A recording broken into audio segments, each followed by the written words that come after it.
Hello, hello, hello mga Bebe Loves. Ito po ang araw ng aming pagbabalik sa Barangay Peña kay Kuya Ramil Simafranca. Pero bago kami umalis, bumili muna ako ng mga kakailanganin. Kasama ko ang Kalbayog sa mga vloggers na laging nandyan sa bawat tinutulungan ko. Hinihintay na lang namin ang sasakyan nila Chinky Boca na siyang lagi namin service sa tuwing pumupunta kami doon. Hello, hello mga Bebe Loves! Hello, hello, hello mga Bebe Loves! Ayan! Yes. Yan, kasama natin ngayon si Latagaw Savior, ano? Dito ang vlogger, ang Kalbayog Summer Vloggers. Siyempre, hated by Nati Beleran. At ito naman si Ems. At saka si Waki TV. Ang nag-iisa nating videographer na si Sam. Sam Labonete. Ayan, ngayon po ay, di ba, katatapos Yes. lang ng ating concert for a cause, ano? So ngayon, Ayan, guys. yung mga nalikong nating pera at namili din kami ng mga kakailanganin doon ni Kuya Ramil Simafranca, no? Ngayon po, babalik na kami sa Peña para ibigay na yung ating mga naipong pera para sa Ayan, na guys, Ayan. maraming salamat sa mga tumulong sa bumili ng ticket para doon sa concert for a cause para kay Yes. Sir Romel Simafranca. Ay, gayon. Yes, at may mga nag-donate din na. Pero ayaw nilang pangalanan sila. Oo, maraming salamat ha. So, ayan na, Hinihintay guys. na lang natin si Jinky. Antay natin si Ma'am Chinky. At si Ay, Tatang Chard nasa Sabang pa. Sa Sabang Sabang, Airport. okay. Yan na si Jinky. So nandito na si Jinky, siya na lang talagang hinihintay namin. Ayan. So kumusta ang biyahe papunta dito? Natulala. Natulala. Parang puyat ka pa yata. So ayan, gora na tayo. Ayan, Gora na.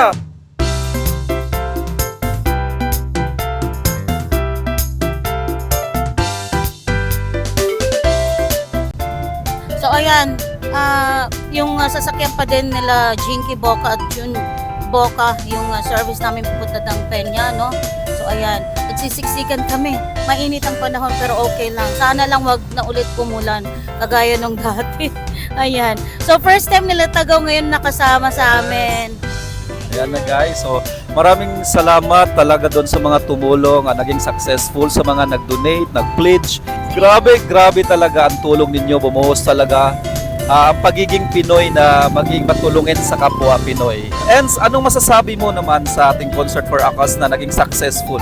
Siyempre, thankful ako kay God na naging successful yung concert for a cause para kay Piramel para matulungan natin siya sa kanyang mga pangangailangan. Ano naman yung feeling mo na naging successful? Kasi ikaw talaga yung main organizer ng event. I very much happy and blessed, ano. Very grateful tayo doon sa mga nag-abot ng mga tulong. Siyempre sa Kalbayog Summer Vloggers na nandun din nakasuporta 100%. Ano, yung iba na hindi man nakapunta doon ng member ng Kalbayog Summer Vloggers, pero alam ko na yung nasa puso nila ay 100% pa rin nakasuporta sa ating adhikain. Ang ating namang performer na si Sam.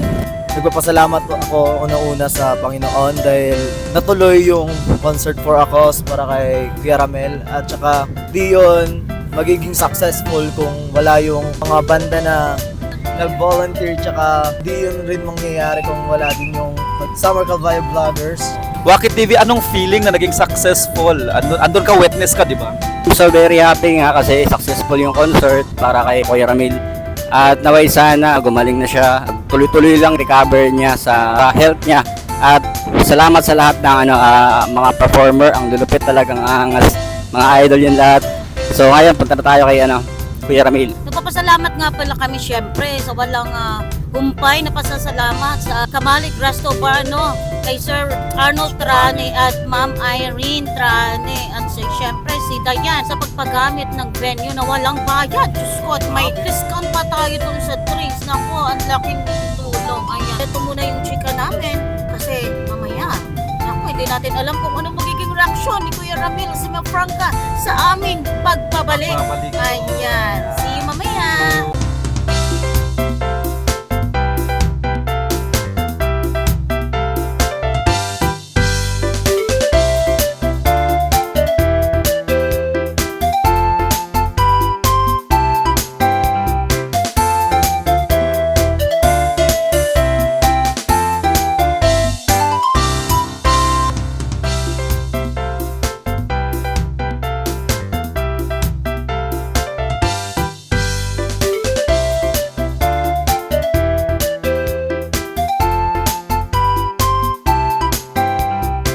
Kaya bili muna tayo ng gulay, ano, nadadalhin doon kala Kuya Ramil.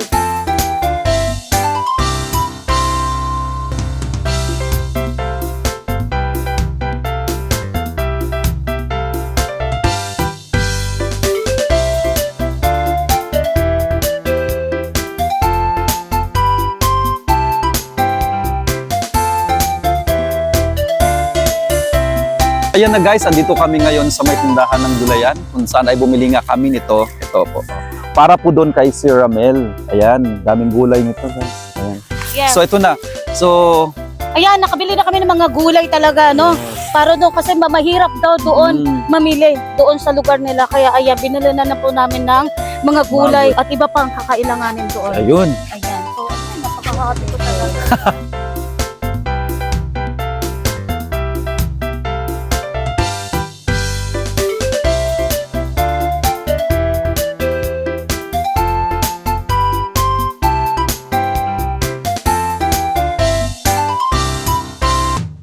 Okay, we're here na. Nandito na po kami sa Barangay Peña. Ayan.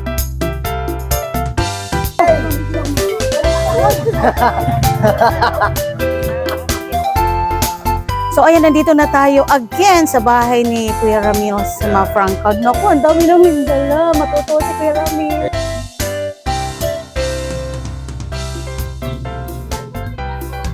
Hello. Hello, hello, Kuya Ramil. How are you?